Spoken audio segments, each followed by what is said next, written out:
Oh, thank you. It is, thank you. Please. It is an honor that you have voted me a third term. And boy, what a difference a few months make. We went out of business a few months ago, and boy, in that time, we have a new Secretary of State, we have democracy in Iraq, and the Desperate Housewives have replaced the Sex and the City girls as America's lovable sluts. It's... Hey, speaking of sluts, have you been following the Jeff Gannon story? I don't know if you know. This is only becoming a big story now. I've been following it all week. Jeff Gannon, that's not his real name. He is a White House correspondent who has been lobbing softball questions at the president and his press secretary. Turns out he is actually a paid escort for wealthy homosexuals. I'm not kidding about that. He actually had two jobs. One obviously was sleazy and shameful, and the other was a gay male prostitute.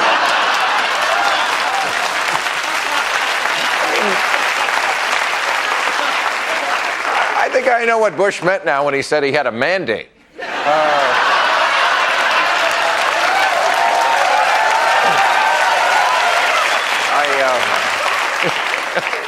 I love this administration.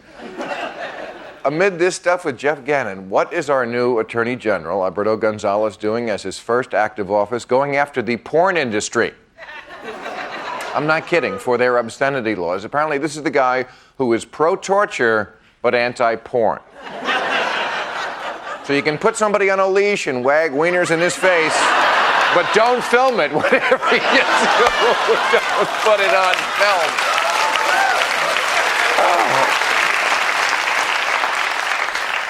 That's the Justice Department. Over across the street, the Supreme Court is back in session as of Monday, although not with Chief Justice Rehnquist. He's pretty sick, very sick. In fact, he is so sick, the Pope is filling in. I'm telling you. Oh, I kid the Pope. I love the Pope. You know I love the Pope. Don't agree, but I love him.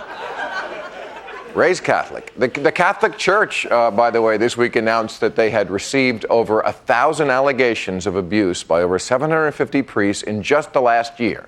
And they expect this year to be even better because they're giving away free iPods. Now, to be fair, many of the priests involved are old and defrocked, but no, they are. But when they were younger, they would frock anything that moved. All right, we got a big show. We got Robin Williams here. We got Secretary Tommy Thompson, Senator Joe Biden, and a little later I will be speaking with Oscar nominee Don Cheadle. So it's a good lineup, and we're going to start it off. For 14 years, she has been a co-editor of 60 Minutes. She just received a Lifetime Achievement Emmy. Leslie Stahl, ladies and gentlemen. Hey, Leslie Stahl, how are you? I'm great. How are you? Long-time viewer, first-time caller. Really, I followed your career. I really enjoyed it. First Amendment issues, let's get right to it, because they are much in the news these days. I'm just thankful I'm not a part of it for once. But a couple of your colleagues look like they're going to be facing some jail time. Judith Miller of the New York Times, Matt Cooper of Time Magazine would not give up their sources in what I call the Robert Novak affair. Does that make you nervous? Do you feel like Martha Stewart sitting on some bad stock? I mean... I'm smiling, and I'm not really smiling. Yeah, it really makes me nervous. Every reporter I know and whom I've worked with depends on sources, government sources for the most part. And if we're not able to tell the sources that we will not reveal their name, then the whole system begins to crumble. One of the reasons that our government, and I don't want to say we're corrupt-free, Lord knows we're not, but that we seem to be a less corrupt system than others around the world, is due in part to this kind of free press, a press that's free to roam around the government and have people come to us and tell us when things don't seem right to them and allow us to go out and report without fear of going to jail. So I have to say I despair. I despair for myself, but I despair for the system. What? All right, let's talk about Jeff Gannon. Okay, let's talk about I mean, Jeff the Gannon. environment is important, but my God, the White House has ties to gay prostitution. I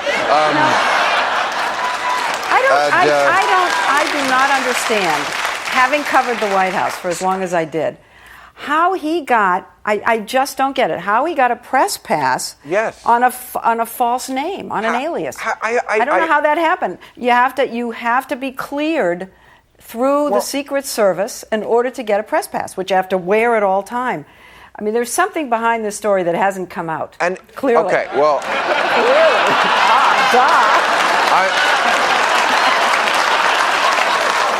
I'm going to suggest what that is. Because not only did he have a press pass, but apparently he got scoops that other reporters didn't get. He got the one before anybody else had it on your boy Dan Rather when he got in trouble with the Swift boat reporting. He got the story on the attack of Baghdad when we started the war in March of 2003, 4 hours before anybody else got it. Now, I don't want to start rumors here, but isn't it sort of obvious that he had a boyfriend in the White House?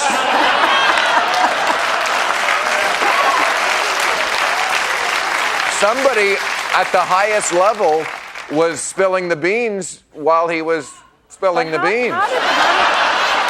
How did he get a Secret Service press pass? How did that happen? Okay, someone leaked stories, and of course we won't have an investigation of that, will we? But how did he get a Secret Service press pass with an alias? I mean, really, I cannot figure it out. Well, what do you think of my suggestion? I mean, well, I'm saying once he got into the White House, fine, someone was leaking him stories. But I'm asking how he gets through the FBI clearance and the Secret Service. How does that happen? Well, I think there was a mole in the White House, or maybe a gerbil would be a more... All right, I apologize for that. Leslie Stahl, I thank you for joining us. Now, I don't want to talk a lot about this Jeff Gannon thing, because Lord knows... But don't go crazy. I get no joy out of saying the White House has ties to gay prostitution. All right, I guess I get a little joy out of it. Just like... But let me ask, fellas, seriously, you... Carl, are you awake? Carl, open the door. Yeah. Who is it? I mean, now, we have two Washington insiders from either party. Insider's not a word you use right now. I want to just ask this question. If this was the Clinton White House and this story broke, tell me an angry mob with torches would not be involved. Why do the Republicans get a pass on this stuff when you know this is impeachable with the other party? The press. The press. Meaning? I guess as the Democrat here, and you can totally dissociate. We're friends, but for the purposes of this show, you can pretend I hate him, but I really like him. Yeah. Okay. Los amigos ahí todos. The bottom line is that why isn't every major network in the country investigating a security breach? Forget anything else. Right. How could the FBI, for 17 years, I was chairman of the Judiciary Committee, the ranking member. I read more FBI reports than I ever wanted to know. How could that happen and no one have any idea who this guy was? Forget everything else. Assume he went in there and he was a saint. How could that be? We should know that. There should be. The Judiciary Committee of the United States Senate should be investigating it. The House Judiciary Committee should be investigating it. And if it were the other party in charge, it would be investigated. Sounds like you've got your work cut out for you when you get back to Washington. But by the way, one of the problems with there being not a single fora available is that you can't call a hearing. I'm in the judiciary. I can't go back and call a hearing. Only the chairman of the committee can call a hearing. Right. So, all right. All right, moving on. What was his nickname? Did he have a... Bulldog. Bulldog. I'm not... Wow, I've never heard that one in the gay community. What are you into? Well, and I'm not... It wasn't gung-ho or something. No, but I'm not... but he had websites under the names. So if they did a background check, look under primalrear.com. You can almost not get a joke on this. Yeah, Hotmilitarystud.com is one of them. Need seamen? Call 588-11. Military escorts, M for M. M for M. I don't know what that means. Do you? No. Rear guard action. Okay, great. Conservativeguy.com. Whoa. This is, we're not making this up. Uptight, better late than never. Call now. Too late. All right.